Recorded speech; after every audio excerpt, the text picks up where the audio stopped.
Welcome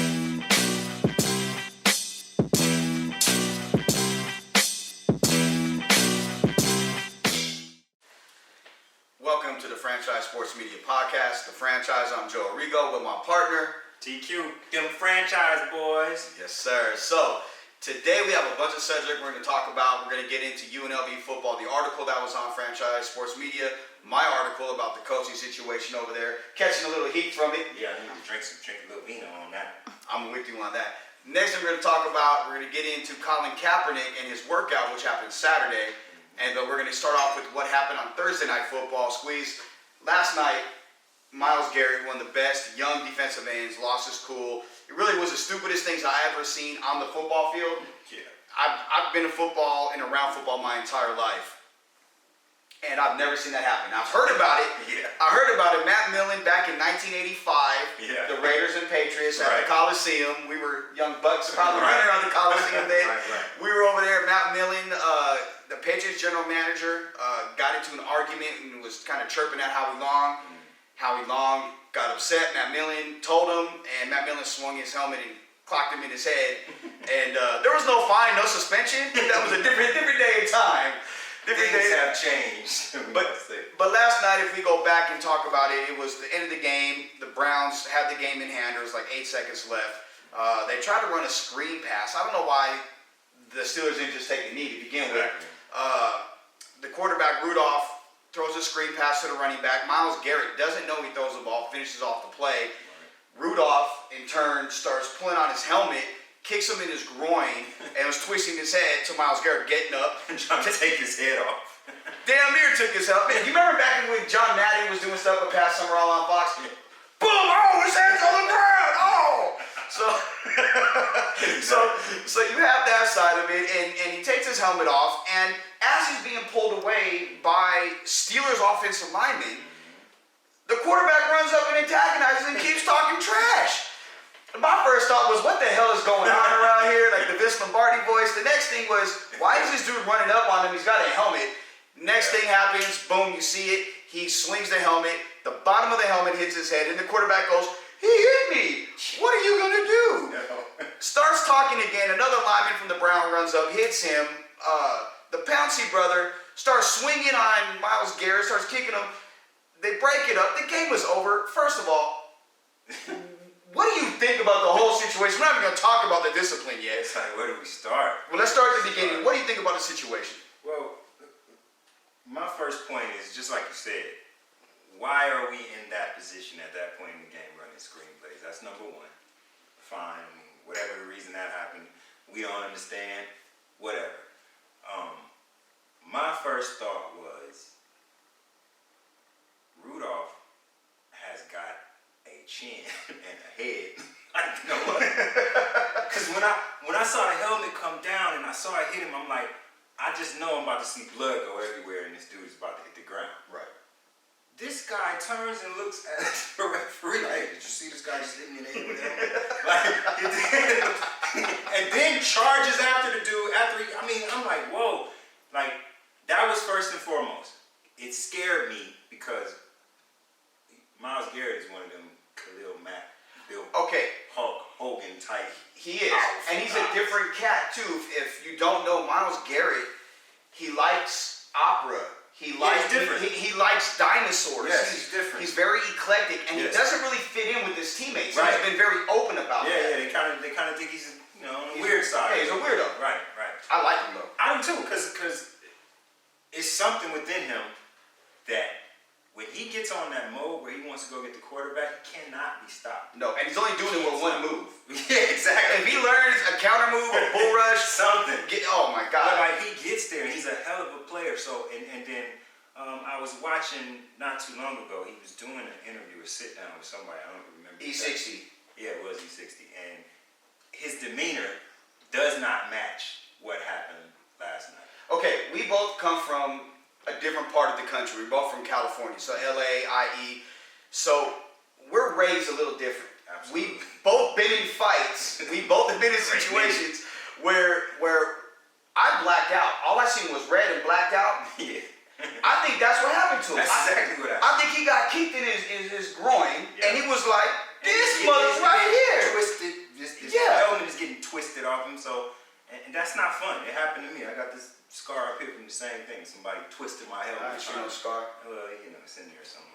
It's like, it's not a fun thing, because that rubbing and that scratching, like that don't feel good to have a helmet twisted. So, right. And it's at a time where, to be honest,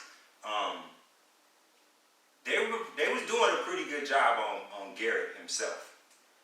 Yeah, he wasn't dominating. He didn't get sack-wise, but he was creating pressure, making the pocket uncomfortable for Rudolph. He was, but them guys want to get home. They want to get the home plate. You know what I'm saying? Yeah. So he finally got his hands on the quarterback.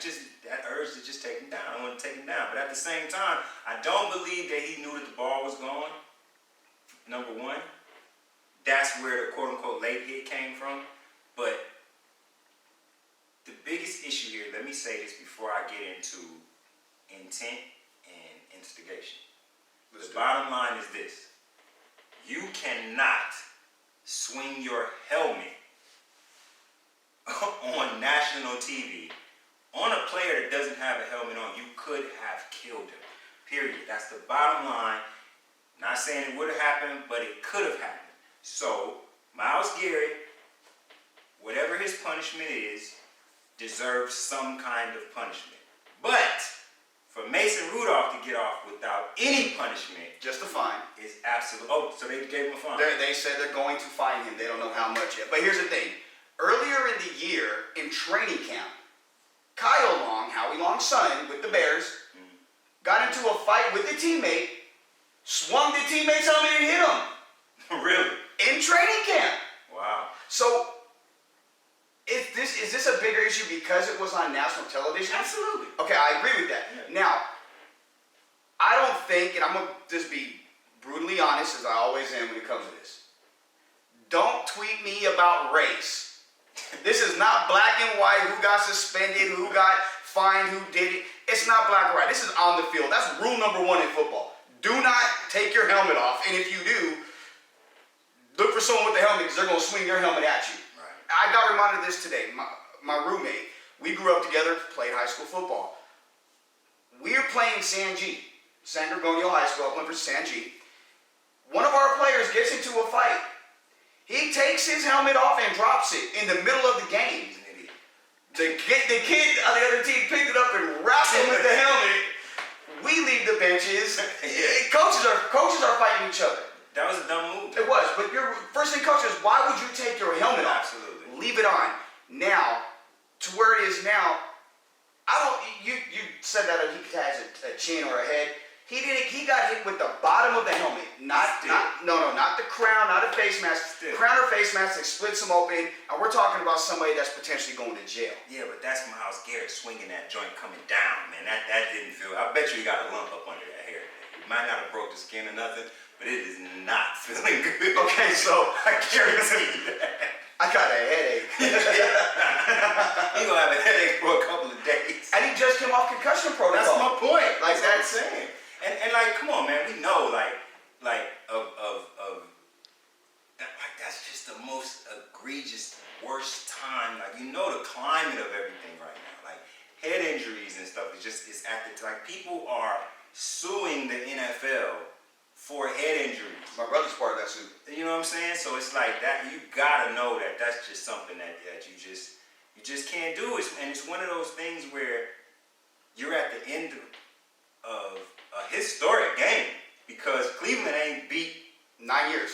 It's been 9 years since y'all beat them people. In Pittsburgh, you beat them since. And regardless of who's missing and who whatever, you beat them. The dog pound came out. The dog pound was nuts for the whole game, and y'all smashed them. And then with seconds left, this has to happen, and it's controlling the narrative of everything. Cleveland is a team that we know on paper has the horses. For whatever reason, they haven't been able to put it together. This could have been something to galvanize that team going forward for the rest of the season, and now you've lost your best player. Do you think it's an indictment on Freddie Kitchens and the lack of control he has, or John Dorsey, the general manager? Let's be real. John Dorsey built that Kansas City team and had a player commit suicide in Kansas City. He took chances on guys, Tyreek Hill. You're right. Knowing the baggage he had, and still drafts him and is there. Kareem Hunt now in Cleveland. I mean, there's other guys on Cleveland that have had a lineage of acts that are questionable acts that make you think, what type of environment are you creating work-wise and in a locker room?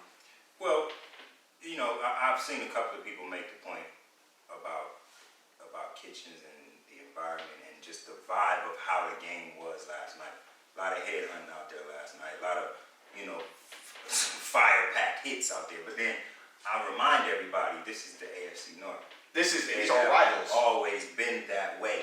With this Baltimore, the Steelers, the Browns, and Bengals, they are trying to kill each other. Some of the worst hits that we've seen in recent years have come out of that division. So I'm not going to lay that on Kitchens.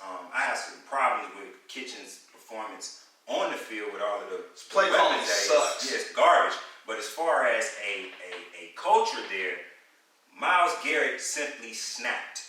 And I'm not excusing him. I'm also not blaming Freddie Kitchens or anybody else on the team for him snapping. And I'm not blaming a culture thing. If you're going to blame a culture on how bad the hits were or the venom that Cleveland was playing with, that's because they're playing the Steelers. Period. Yeah. Well, look at Demarius Randall, big hit on the receiver for the Steelers, and the guy started bleeding out of his ear. Yeah. Demarius got kicked out of the game for targeting. Juju, who we know and love, Juju fight on, always. All day. Juju gets hit by 3 Steelers or 3 Browns, and as soon as he got hit, I'm like, oh no, Juju's concussed. And Juju's probably the most likable person in the NFL. He is.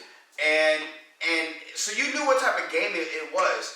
So to see this at the end of the game, I question the play calling. Mike Tomlin, Cap Alpha Opportunity Incorporated, love you, Nuke, but what the hell is your offensive coordinator doing? Yeah, that was right there. What is he doing? Just take a knee and go home. The game is over. You're down by 14. There's 8 seconds. There's no way in hell you're gonna score a touchdown and then score 2 at that in 8 seconds. It's so much emotions in football, and like I said, it's got to be an eyesore. Like the last thing that the Pittsburgh Steelers want to do is lose to the Browns. Lose to the Browns on national TV in the dog pound. Like they aren't used to that. No. You get what I'm saying? No. And not only that, you lose to them while best player goes down, another player goes down. You don't have your quarterback. They hitting y'all like crazy. Y'all can't do anything. Mason Rudolph is having the worst game he could possibly. The Browns are playing like they're supposed to be playing all year in a lot of people's eyes. Exactly. And the Steelers, for all his work, have been better than they should be right now with all of the things that they missed. Man, Mike Tomlin, this is his best coaching job yet. Absolutely. I mean, and people don't give him enough credit for the stuff he had to deal with before with Antonio Brown and the way he's had to massage that locker room, deal with egos and different things.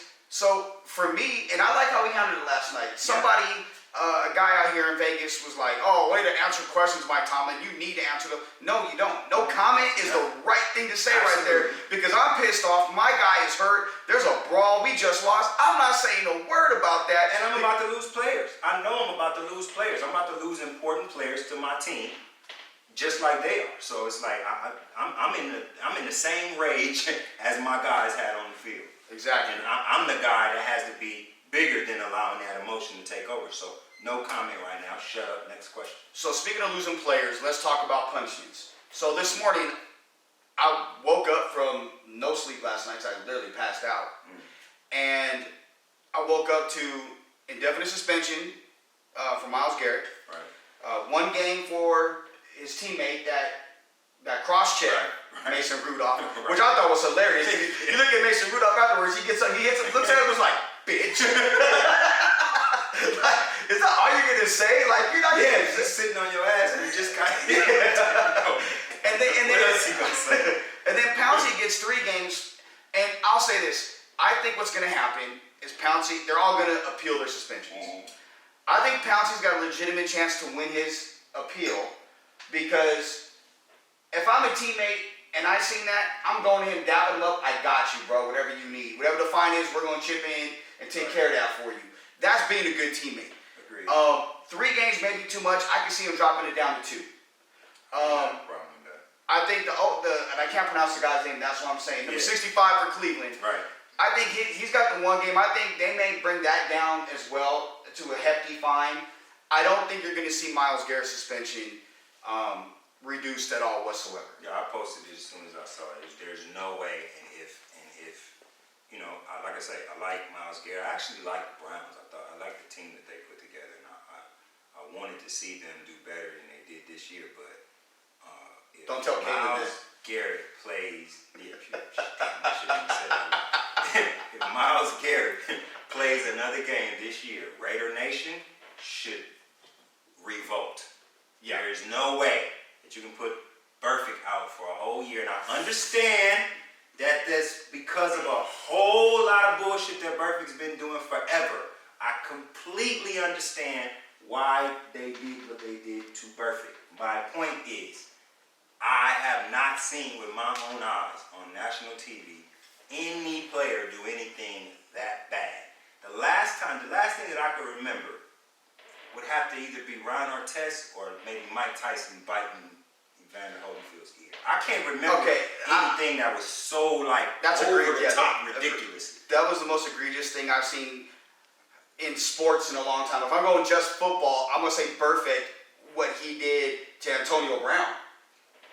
That was during No, but football. it's still no the play was in motion. It doesn't matter. Okay, it does. Okay, no. Hines Ward did the same thing. Hold on. The play was in motion. No, squeeze. Burfict has 3 of the 5 longest suspensions in NFL history. 3, 5, and 12 games. They were terrible, egregious Okay, football moves. so they weren't fights. So, well, I agree with you. Well, I He agree. didn't use a weapon with anything. His helmet is a weapon. Was it in his hand? No, it's on his head, dropping it. All right, so the rule says, there is a rule in the book that says if you use your helmet in your hand as a weapon, And you get ejected. And as your head now as a weapon. Yeah, the point is, he's making this is a football play. I'm coming in here to get you. This, I'm about to whoop your ass. It's totally different. Totally different. But So my that point man is can't play another game this year, man. When it comes to Burfict, and being that the Raiders are moving to Las Vegas, and we are Las Vegas's sports network, Yes, indeed. I don't have a problem if it's less because of the history, and you have to look at the history. This year, Myles Garrett has 3 egregious calls. This one that we seen last night, and 2 others. The others were football players. Exactly. Where Burfict, there's just a history, and he had 2 in the Colt game, and they talked to him ahead of time. Plays. No, squeeze. They talked to him the Monday plays. before the game. So Can't compare it. Exactly. So Burfict, Raider Nation has nothing to do with this. Nothing. 0. 100% to do. I'll tell you when it 0. has something to do with it. Burfict has something to do with this. If we see Myles Garrett on the field again this year, He's not going to be. we see him on the field again this year, I'm saying Raider Nation, join me. We're going to raise hell in this motherfucker. You understand? Yeah, Come on, he's man, let's saying. move to the next So, one. well, Getting okay, a little upset. so we. Getting a little upset here. They gonna put this, oh, you're going to let Myles Garrett come back, but you ain't going to let Burfict come back. You're always shitting on Raider Nation. That's what it is. It's hate for the nation. But get ready, because we're about to win the Super Bowl. I When? digress. Don't get me started, bro. We're trying to get through with this. Okay, so. Getting a little hot. Feel me? So the suspensions came down. I have a big issue. Mason Rudolph needs to be suspended at least a game, maybe 2. Agreed. You incited this incident. You incited the riot. If you would just back the hell up and not run up on the dude after he took your helmet off, Yes. everything's cool. But you see your lineman and you want to be that little, remember the cartoons? You got the little dog and the big dog. Yeah, he's gonna get you. He's gonna get you. Yeah. You don't want to see. And then you see the big dog and it's everybody. He's that little dog chirping. Yeah, real talk. Now I was raised. If you gonna open your mouth, you better be ready to back it up and defend yourself. Yeah, back it up. This dude wasn't that. You caused this. Period. Point blank. You need to be suspended as well. Agreed. At least a game. Now, I know the Steelers don't want that. Steeler Nation don't want that. No. But I'm not here to be apologetic for you. I can give a damn about the Steelers, the Browns, anybody in this AFC North. For real. I don't care. I'm a football fan. This is uncalled for. As a guy that played it, coached it, has a child playing it, or a young man, I should say. Rudolph is getting away scot-free. Scot-free. Yeah. Now, what I don't like was Baker Mayfield throwing Garrett under the bus to Aaron Andrews last night. I don't feel like he threw him. No, what he should have said, That's my teammate, and I want to hear what happened from his side, his point of view. But I can't. It doesn't matter. I can't condone anything that happened like that on the field. That's all I really got to say about that. Because he's friends with Mason Rudolph. They played together. Right. Okay. So Baker, shut up at that point. No, Even though he handled it the best way he could. I think he handled it the right way. But you can't throw your teammates under the bus. He didn't throw him under the bus. Yeah, he did. No, he didn't, man. It's like. I would hear what you were saying. This is my skip moment to get him pissed off. I would hear what you would say. What you're saying if Derek Carr would have came and said that something like that after the perfect hit, then it's like don't throw the guy under the bus because that was a football move. This is what Myles Garrett did, Verb. You're not understanding. You cannot repeat after me. You cannot take a person's helmet off, swing it and hit them in the head. They don't have a helmet on. You hit them with their own helmet. The helmet that was in Myles Garrett's hand said Steelers on it. One side. You get one side. And he hit a Steeler in the head with his own helmet. Like, you cannot do that. Now, Mason Rudolph, I'm going to tell you some hood shit. Here we go. Wait. You can't. And now this moment with Squeeze. Knowledge with Squeeze, folks. You can't come to the sword fight. Start the sword fight. Let the man take your sword from you and stab you. That's not, bruh. I know you was cool, you was all tough last time. You took a hit and everything, but like, the man, you started taking the helmet. You tried to take this man's helmet. He didn't let you get it. He took yours off and bashed you with it. That wasn't a good look, Mr. Rudolph. It's like if Mama said, go get a switch. She hits you, you catch it, and say, no, I got you now, Mama. Mama G will whoop your ass. Come on, Mason, man. You gotta do better. We got to do better, man. So punishment-wise, we're not making fun of you, but we are. So, punishment-wise, do you think the punishment fits the crime, or what would you have liked seen happen? I would have said regular season for Myles Garrett. If they got to the playoffs, I would have let him come back. Really? Yeah. That's less than perfect then. Yeah. Okay. I would have. Because of Rudolph starting. That's the only reason. Okay. Do I necessarily believe that the Browns are in a position to make the playoffs? Yeah. Not anymore. Not no more. So the other two, I don't mind one way or the other. My biggest issue with all of it is the lack of punishment for Rudolph. I don't believe a fine is enough. I think he should get. Do you think it's the NFL protecting the quarterback again? I mean, because they take player safety. Not just the quarterback, a brand. Steelers is a brand. They already a quarterback down, and they got one of the biggest fan bases in the league. That fan base isn't going anywhere. Yeah, but still, you want to please that fan base. Like, you want to please your Dallas Cowboy fans. You want to please your Pittsburgh Steelers fans. Because that's your base. You know what I'm saying? So they definitely want to protect their quarterbacks. Number one. Number two, regardless of what kind of headshot it was a headshot. They losing money off the headshots. They losing money off people getting hit in the head. So that's another reason why I'm sure they're piling on. And like, once again, man, you know, it's kids watching TV. That's the only game on. See, and that's the thing that I went to. It's like, it's all bad to see. When let's say you get a 12-year-old that's playing junior All-American football or NYS, and he gets pissed off at a player. Right. And he tries taking his helmet off and swinging on him. Exactly. That's the example you said. And I think Myles Garrett, I agree with what you said earlier. Way earlier.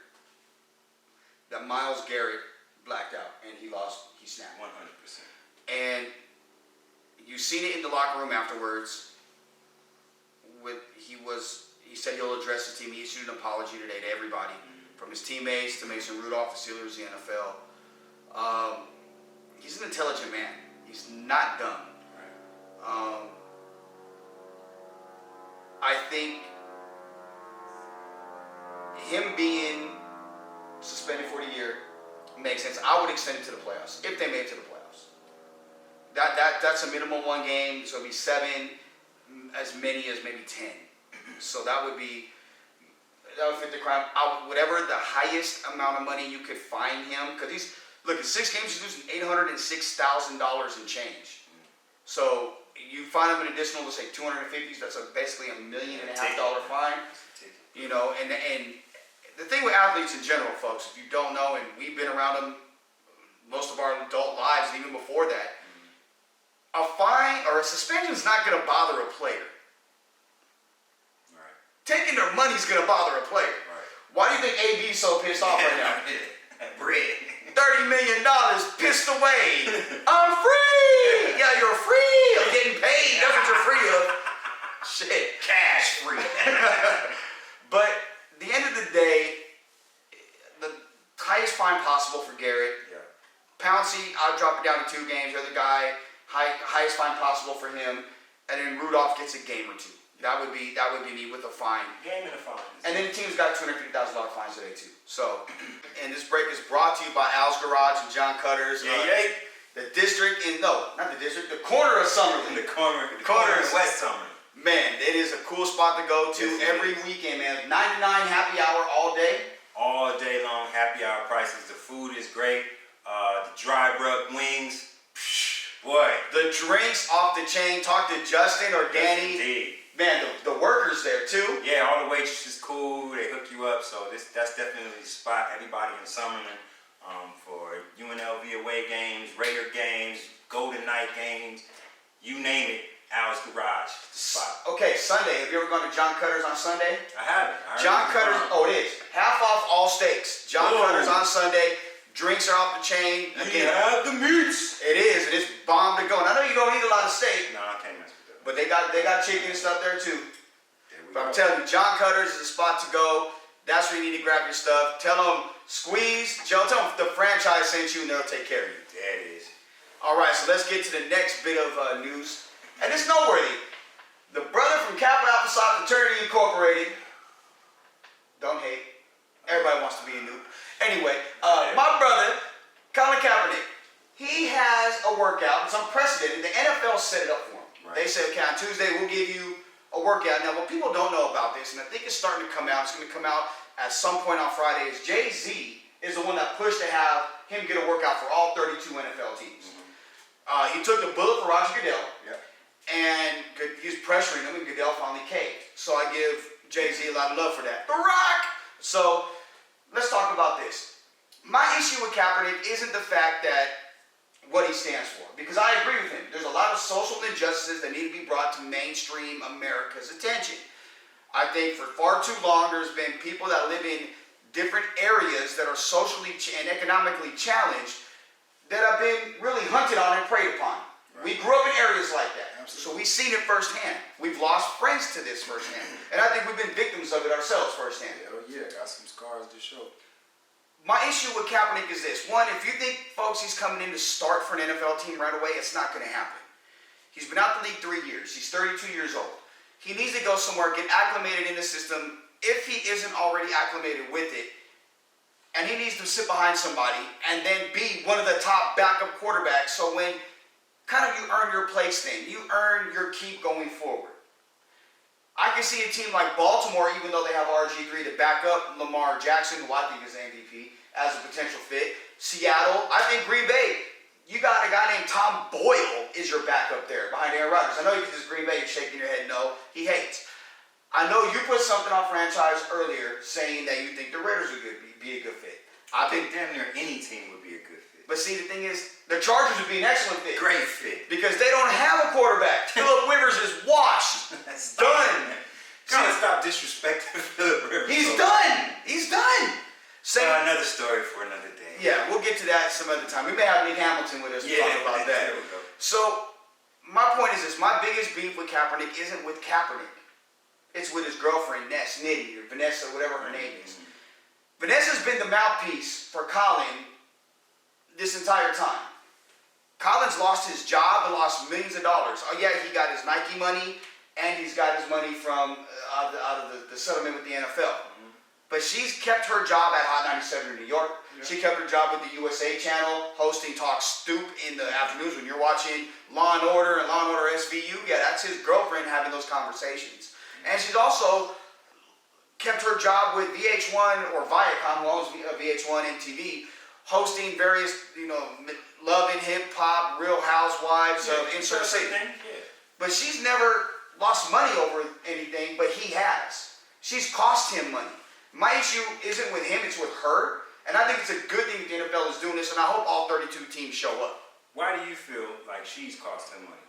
Because she's been very vocal about things that, honestly, she knows nothing about. She may hear one side of it, but, and same with what's the young dude's name with the glasses that's always talking about social injustice? Forget the dude's name, but he's if somebody, Torre's another one. If an NFL team signs on the back of a quarterback, well, Kaepernick's out of the job. Well, let's be honest about Kaepernick, and let's go back and look at the last year and a half of him as a starting quarterback. And yes, I understand Jim Tomsula was the 49ers head coach. So that's it? No, it's not. Go any further than that. Because his completion percentage was extremely low. I'm not talking about wins and losses. I'm talking about on-the-field performance. It wasn't where it needed to be. If that was the case, another NFL team, if he was balling, another NFL team was going to come sign him no matter what. Disagree. I disagree with that. My turn. As the resident 49er fan here, as somebody who actually followed the situation 100%, instead of begging and praying for something to happen to this man's leg so he doesn't. I never did that. Ever. Smash Green Bay. Because what Colin Kaepernick did was smash Green Bay. That's what he did better than anything else. Smash Green Bay. My brother here doesn't necessarily like that. So I'm going to take this from him, and we're going to take this to the other side of this, right? We ain't going to talk about off the field stuff. My belief is Colin Kaepernick is not playing in the league right now because he decided to kneel. Period. He was the spearhead. He was the name attached to it. More power to him. That type of move is going to come with consequence in this country. Go back and look at the times within history when people of color have used a national stage, a sporting event, to protest or to say what they needed to say about social injustice. John Carlos. There's a price to pay. Now, if I do not believe that Colin Kaepernick would make that decision not understanding or believing that there was a price to pay. All right, that's number one. Now let me go to on the field. Well, let me ask you a question before you get to that. If that's the case, Eric Reed was right behind him and has been just as vocal. He has a job in signing, has a pretty lucrative deal with the Panthers. Colin Kaepernick at the time had just come off of being one of the faces of the NFL.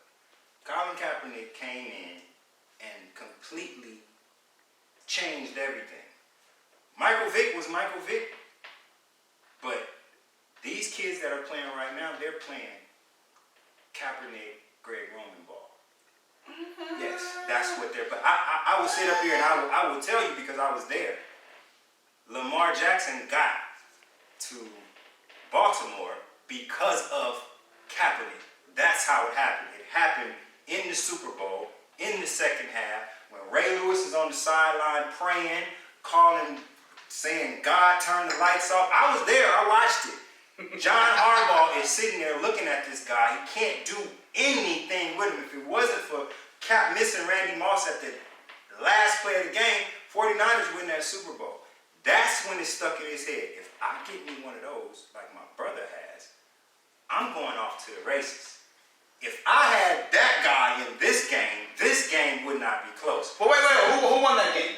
I said, if I had that guy in this game wouldn't have been close. I'm only talking about the second half of the Super Bowl when Kaepernick could not be stopped.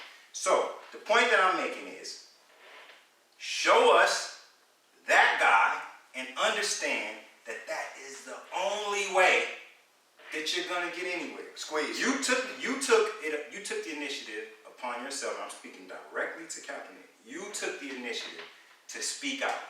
We applaud you for it. Absolutely. So now you know tomorrow you have to be better than you've ever been. I don't care about unfair. I don't care about a hoax. I don't care about what the NFL is pulling off. I don't care about you not being in a nominal situation to showcase your skill tomorrow. Go out there and ball out, and you will get signed for a team. It's as simple as that, because none of all of this other stuff.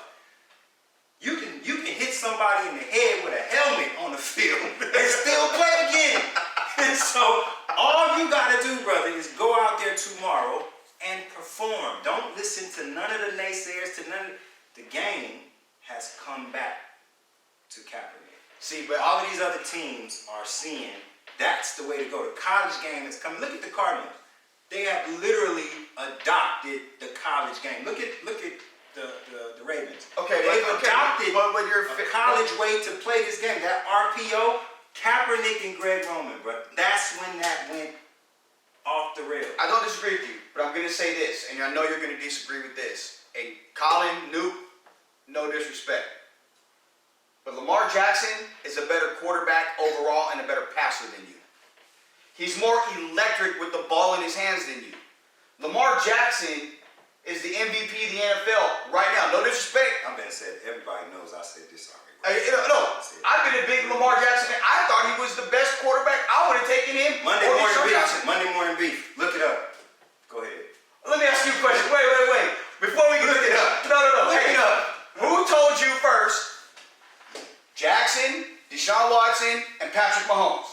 You were like, you ain't told me nothing about them other two. First of all, my nephew's at Clemson, so you ain't told me nothing about them. I'm talking about, but I said they were better than Trubisky. Nothing about Lamar Jackson, because I knew that by myself. I never heard of Patrick Mahomes. You the first person that told me anything about him. I told you was crazy, and you was right on him. Them other two, I knew they was gonna be dogs. I wanted my team. But here's the thing. Do you know how I judge quarterbacks? Why I have a keen eye for quarterbacks? It's real simple. Because Aaron Rodgers. No. This is before Aaron Rodgers. I could have told you. Aaron Rodgers, like probably the best we ever saw do it. No, he's a Green Bay fan. I'm not saying that. You know why I have such a keen eye for No. Know what it is? Got 12 as your quarterback. No, it has nothing to do with 12. It has to do with what I see on the field. Lamar Jackson, every game he played in college, including against Clemson, was the best player on the field. Why the hell wasn't he the number one pick? Yeah. Because you got an old dude working for ESPN that drafted or was there when Jim Kelly. He needs to play a receiver to get the ball in his hands. No, the quarterback gets the ball snapped to him. Let him do what he does. This isn't 1980s. Nobody's listening to that dude. Okay, that's why he had to apologize. Yeah. But my point is this. When it comes to Kaepernick, he needs to ball out tomorrow. But this is it. There's no more excuses. Because you have... When did he make an excuse? No. It's not him making the excuse. Who's been his mouthpiece? Nobody cares what he's talking about. No, but yes, they do. No, they don't. They think it's coming from him because it's out of her mouth. And not just him. They thought it was coming from me. Wouldn't be having this thing. I wish I knew the dude's name with the glasses, light-skinned dude, that Black Lives Matter dude. That he's beefing with the dude from Black Lives Matter, and the guy pulled his receipts a couple weeks ago. I know who you're talking about. That dude, he's quick to run his name. Yeah, that's what I'm talking about. The thing is, these people are not on the field, bro. There are teams in the league that are looking at this big 6'5", 6'6" dude that slings that rock like he does, that runs like a gazelle. He's bigger than all of these other dudes. He has the skills that these other dudes have. He's taken a team to the Super Bowl. I agree. He has gone through Drew Brees, Aaron Rodgers to a Super Bowl and came through one play away from winning. I know. That means more than kneeling. That means more than some girlfriend talking. That means more than some civil rights activist blowing out what he's talking about. It's money. Straight cash, homie. Okay. Super Bowls win cash.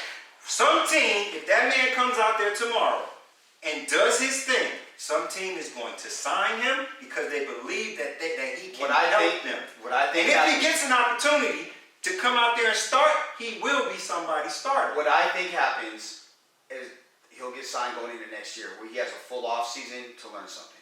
I think this is a good opportunity. I will say this. I disagree. I will say this. I reached out to the Toronto Argonauts where I know a lot of people in that team. I told them a year ago, but more importantly in the last 6 months, they need to add him to the list. Because they have a quarterback problem, let him come up there, reestablish his value. No, you say that. You got to show that you can still play professional football. Bro, you don't. That's Colin Kaepernick. You talking about sending this man to Canada? That is so disrespectful. Doug Flutie did. This is He's a Heisman Trophy winner. Doug Flutie is this high. Don't matter. Ground. This Doug Flutie. Have you Doug seen Flutie can Colin sling Kaepernick? it. Warren Moon went up there. Man. Warren Moon can sling it. Bro. And that's wrong. Cameron Wake went up there. Who cares about all of them people? Have any of them people taken a team to a Super Bowl? You are disrespecting Colin Kaepernick. This man should have been had this opportunity. I'm not disagreeing with that. So why are you talking about the Argonauts? What they got to do with this? Because at some point, just like anything, you go as far as you have to reestablish your value. Reestablish it tomorrow in America for American football teams. Bro, what I'm saying is he needed to reestablish No, he it. didn't. 6, 7, 8. Because this opportunity may not have came if it wasn't for Jay-Z pushing the issue. But it is. Jay-Z's here. So Colin Kaepernick should not be talking to no Argonauts or no... Not now. I'm talking about 6 months ago. He shouldn't have been talking to none of them at any time. For what? To go make $15 in Canada? The 15, 19 to make you $1 million. No, please. It's investing in yourself. I'm walking around. I got the greatest Nike. Ain't nobody had a better Nike commercial since Michael Jordan. I'm just walking down the street. I'm froed out. I'm fresh. Everybody. Nike has a jersey that says Kaepernick on the back.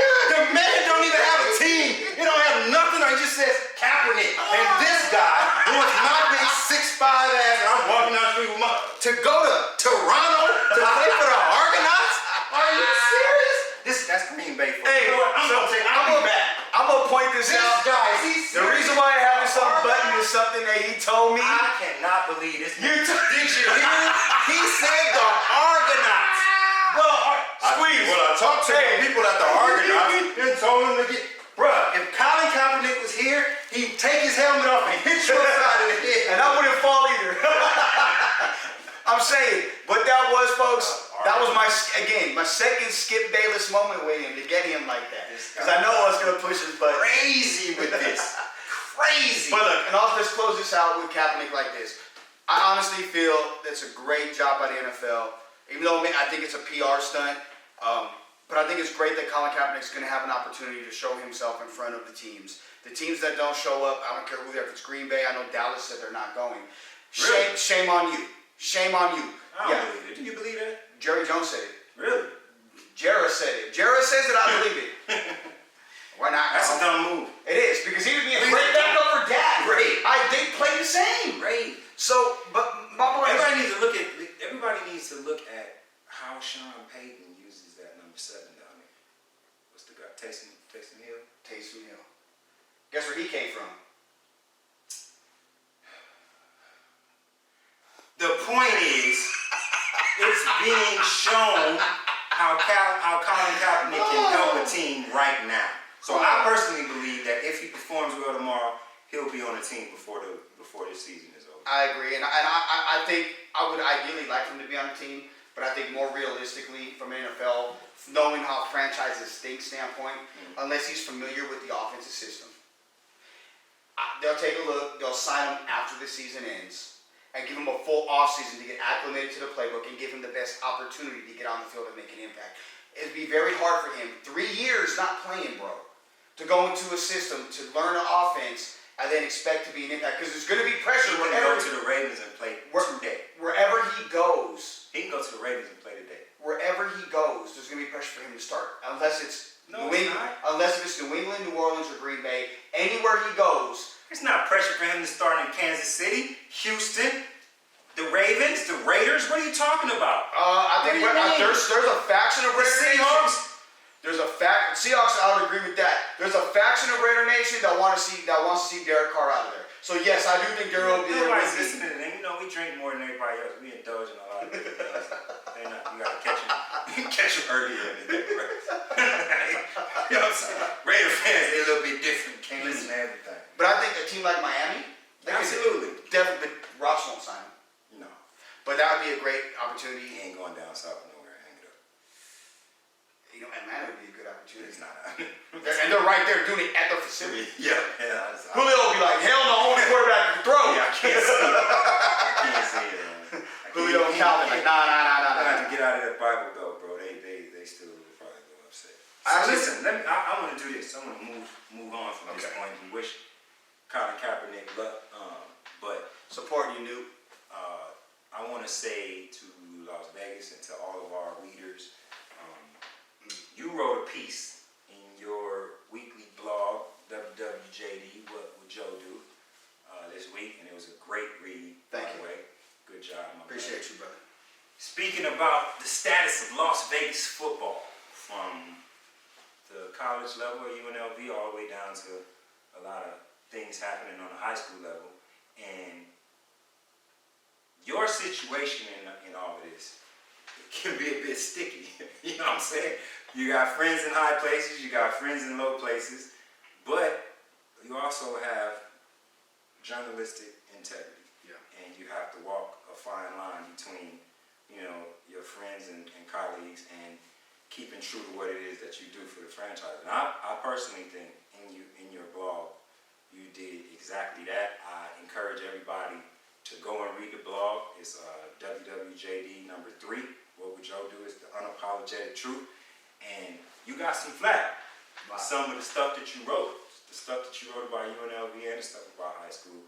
And you know, you are our resident expert. So I want to ask you, how do you manage it all? You know, you're a writer. It comes from your heart.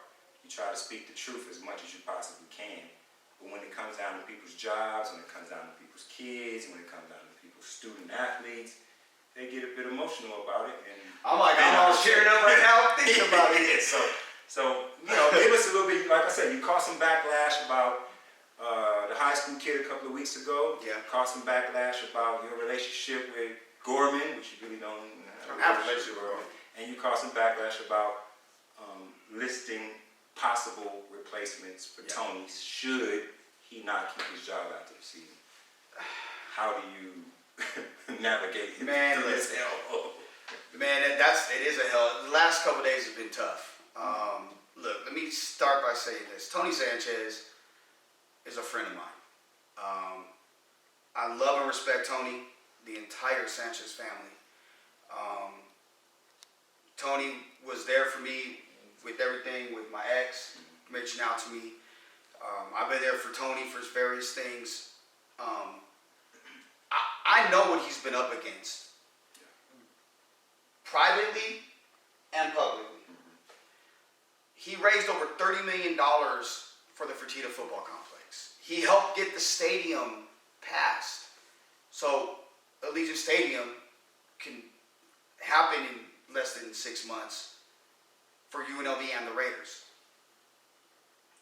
He's given UNLV expectations, direction, purpose as a football program. He's made it relevant. Recruiting-wise, kids want to come here now because of Tony's vision. Do I think he should? Would I fire Tony after everything? No, I wouldn't. I would make staff changes. If I'm going to be brutally honest, I would make staff changes. Right. But I wouldn't fire him because I feel for the first time UNLV has a direction. Yeah. All I did was there were names that have been brought to my attention privately as well as in public forums, as well as people that bring it, you know, online in various forums. These are guys we want to hire. So I did my due diligence. That's all I did. Lane Kiffin, to start with the first one, was Lane Kiffin. We know Lane. We've hung out with Lane. We've gotten drunk with Lane. We've partied with Lane. We're on the sideline with Lane. Be quiet, bro. I reached out to Lane's people and people that's involved in that. Lane has no interest. He does have ties to Desiree Reed-Francois, UNLV's athletic director. She helped him get the job at Tennessee. She was an associate AD there, and she recommended him after he got fired from the Raiders. Then there's Marcus Arroyo, Oregon's offensive coordinator. He's cocky, he's arrogant, he rubs people the wrong way. He thinks he's a Power 5 head coach next. He's not going to come to a Group of 5 school in his mind. That's not going to play well in Vegas. Not with the way our city is. It's who you know, and really who knows you. You got to play nice with boosters. You got to have the city's backing, the powerful people's backing for you to be successful. He's not that guy. Jay Hill, Weber State's head coach, popular amongst fans. You know, the guy's he's had one losing season at Weber State. He looks like he's going to win the Big Sky Conference again, but he gets knocked out in the quarterfinals every year of the FCS playoff, whatever it is, playoffs, Division II playoffs. Excuse me. It would be, he's making $275,000. It would be a pay raise. It wouldn't cost what Lane will cost him. He didn't have buyout in $1 million plus. Right. Marcus Arroyo makes $750,000 as a coordinator. So that could be feasible, but he was at Utah. He's LDS. He wants either Utah or BYU's head coaching job going forward. So let's be honest. BYU, if they have a losing year next year, their head coach is already on the hot seat. He may be gone. Right. And that's the preferred destination. Right. And Kyle Whittingham, he's getting up there, and he may retire soon. And they got Staley, who's their defensive coordinator. So it's between him and Hill. Yeah, he's gonna sit there and wait for that. Yeah, that's what he wants to do. Then there's Jim Mora Jr., who again, someone we know on a personal level. He may be a good hire. He recruited your cousin there. He did. He's a hell of a recruiter, especially in Los Angeles. But he burnt bridges, and he talked too much to the media about what he was going to do. Wasn't able to back it up, and this is a stepping stone job for him. It's not like that for Tony Sanchez. Tony wants to be here forever, long term. And then I put Tim Skipper, UNLV's current defensive coordinator. Do I know if Skip has any interest of this job? No, I don't. I know Tony hired him, and I know he's focused on what his job is at UNLV as their defensive coordinator. Who, quite frankly, the defense has been put in bad situations all year. Terrible situations. When you're down 7-0 or whatever, even 14-0, how can you expect to have a good defense? Go back to 2016 when there's like 4 guys left in that recruiting class because they've either transferred or haven't made grades and been asked to leave. You have a cornerback, a local kid that decided at the last minute he wanted to be a zoologist and not play football. You had 2 other kids that were JUCO kids that couldn't qualify academically and weren't willing to do what they had to do to get qualified, so they said, we're done. That's 3 corners. Where is your weakest position right now? Yeah, absolutely. So if we're going to be real about it, right. Prior to Skip, there was major deficiencies on the defensive side of the ball. So he's damned if he does and damned if he doesn't. If he pressures the quarterback, you're leaving your corners on an island. Right now, the only quarterback playing well is Aaron Lewis. Jericho's been burnt all against Colorado State. Love you, Jericho, but it's the facts. They pick on you, or they pick on Plummer when he's in and not Aaron Lewis. Yeah, I mean, it's a weak spot. It's what it is. Your safety, your starting safety is out. Your best safety in Drew Techman is out. Greg Francis, God bless him, he's doing a great job coming in, trying to compete. You know, and Evan Ostre is hit and miss, but he's had a pretty good year. But the secondary is a weak spot, so you can't really blitz, but then if you play coverage, you're not getting pressure. And I have all day to pick you apart as a quarterback, and guess what happens? You get picked apart. So the defense, I think, has been in a bad situation all year. Would Desiree have any type of interest in him? I don't know, but he's got the pedigree that schools look for. His dad was a 32-year coach in the NFL. Most recently, he just retired from the Carolina Panthers as their running back coach. He was with the Raiders and a bunch of other teams, the Lions. His brother, Kelly, is the running back coach up at Buffalo with the Bills. His other brother, Courtney, is an academic. He's in charge of academics for the football team and athletic department for ASU. Under Herm Edwards, and he's been there for years. And you know, I'm gonna say this on that particular point. Now, I'm coming into this as I'm from the fan side, right? But I've been on that sideline all season long, and I've been on so many teams in my life. I recognize the vibe. There's a vibe, okay? Skip is the person that gets the eyes open. He's the person that they react to. He's the guy that I see. They're attentive. Head coach excluded, because they I'm talking about on the staff. Not non-head coach. Right, non-head staff. Okay. I'm leaving Tony completely out of it. I mean, of the staff. When I see him speaking to his guys, he seems to be getting through them. Right. As opposed to them looking off to the side. You know, sometimes coach speak during a losing season, you just flat out don't want to hear it. Yeah, you tune them out. Yeah, and I haven't seen that for Skip. Now I've watched it from other position group coaches, and I'm like, okay, they really like, I don't know if they into that guy or whether it's just because of this game or whatever the case.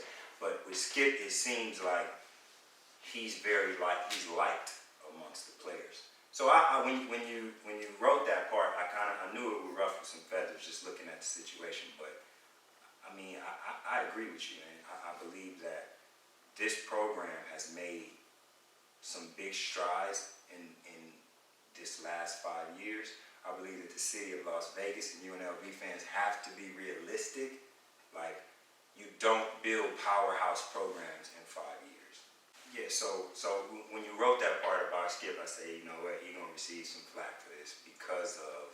Well, I don't know if he's received flack. I'm talking about me. No, I meant you. Oh, When okay. I say he, I say, you know, I'm thinking my dude's gonna receive some flack for this because of the situation.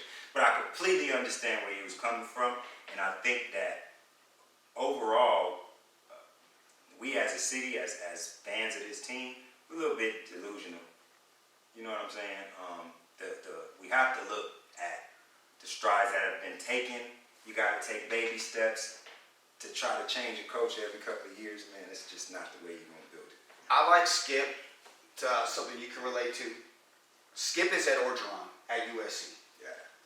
The players respond. Good way to put it. The players respond. The players love him. They react to him. Yes. Coach O should have been the guy after they fired him. And it was Sark. Absolutely. We see what he's doing at LSU. Yeah. So, do I want Tony fired again? I'm going to reiterate, no, I don't. Me either. But I do think there has to be some changes fundamentally to the staff. And I like everybody on the staff. And quite frankly, I have reached out to some of them and let them know, look, I don't know anything. Yeah, But this is just this is me doing my job the same way you're doing your job. So I think you understand, though, man. I think they probably could feel it. You know what I'm saying? no question about it. You know what I'm saying? Then at the end of the day, the season is going way worse than what anybody intended. Bro, I thought they were a 6-7 Me team too. this year. Me in a too, bowl, absolutely. in a bowl team. Definitely in a bowl game. But I will say, Tony is the most important person in UNLV football history. And he will remain that way until they win a national title somewhere.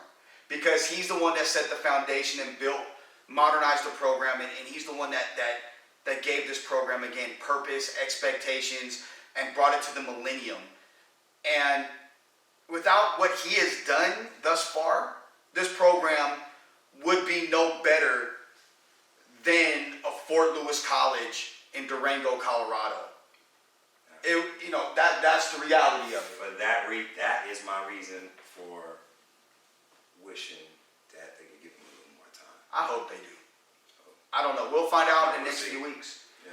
So one thing y'all need to come out there and do is ball out tomorrow. Well, sorry, Saturday versus Hawaii and versus San Jose and versus Nevada. Win the next you guys three. can do the program a big favor by coming out there and whooping some ass. Straight up, you ain't did it all year. You won some games, but you ain't whooped no ass. The franchise is gonna be on the sideline. We want to see y'all whooping some ass. You got some dogs on the team. There are some dogs on the Rebels football team. Come on out there and show it, man. Do it for your coach. Whether he's gonna be there or not, he's done a lot for you guys. Come out there, and if you're sending them out in style, send him out in style. If he's going into the next season with you, let's go into it in style. Come out there with your pants on fire, man. Hit somebody. Hit everybody. Just not with their helmet in your hands. With that being said, that is the franchise. That's the Franchise Podcast with your franchise boys, TQ. I'm Joe Arrigo. Follow us on all social media, the Franchise LV. That is Twitter, Facebook, as well as Instagram. Also, subscribe to us, man. Go to the YouTube page. Subscribe to us on the YouTube page and read all the articles. Yes, read them. Some good ones on there, man. We are trying to do our best to keep Las Vegas sports fans completely informed about Las Vegas sports. Tonight, we're about to hit the high school playoff scene and give y'all some good reports from that. We got some banger games tonight. Oh, yeah. And so, keeping y'all informed, man. Your home, the home for Las Vegas sports. Franchise Sports Media. Thank you for joining us.